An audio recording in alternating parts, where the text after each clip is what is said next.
উৎসাহ উদ্দীপনা ও নানা আয়োজনের মধ্য দিয়ে চাঁপাইনবাবগঞ্জের নবাবগঞ্জ সরকারি মহিলা কলেজে বাংলা নববর্ষ ১৪৩০ উদযাপন করা হয়েছে।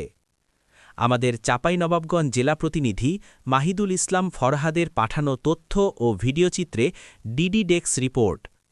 পহেলা বৈশাখ উপলক্ষে কলেজ প্রাঙ্গণে দিনব্যাপী বর্ণাঢ্য অনুষ্ঠানের আয়োজন করা হয়। দিবসটির সূচনায় কলেজ চত্বর থেকে একটি বর্ণাঢ্য বৈশাখী শোভাযাত্রা বের করা হয়। এতে কলেজের শিক্ষক, শিক্ষার্থী ও কর্মচারীরা ঐতিহ্যবাহী পোশাকে অংশগ্রহণ করেন।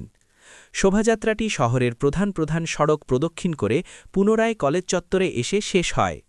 শোভাযাত্রা শেষে কলেজ মিলনায়তনে এক আলোচনা সভা অনুষ্ঠিত হয়। অনুষ্ঠানে সভাপতি হিসাবে উপস্থিত থেকে গুরুত্বপূর্ণ বক্তব্য রাখেন কলেজের অধ্যক্ষ প্রফেসর ড. বিপ্লব কুমার মজুমদার। বিশেষ বক্তা হিসাবে বক্তব্য দেন বাংলা বর্ষবরণ উদযাপন কমিটির আহ্বায়ক ও ইতিহাস বিভাগের বিভাগীয় প্রধান জনাব প্রকাশচন্দ্র শীল।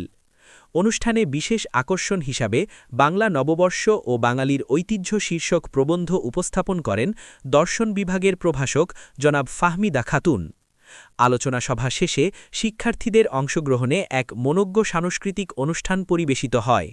এতে কলেজের শিক্ষার্থীরা বৈশাখী গান, কবিতা আবৃত্তি এবং দলীয় নৃত্য পরিবেশন করে উপস্থিত সকলকে মুগ্ধ করেন।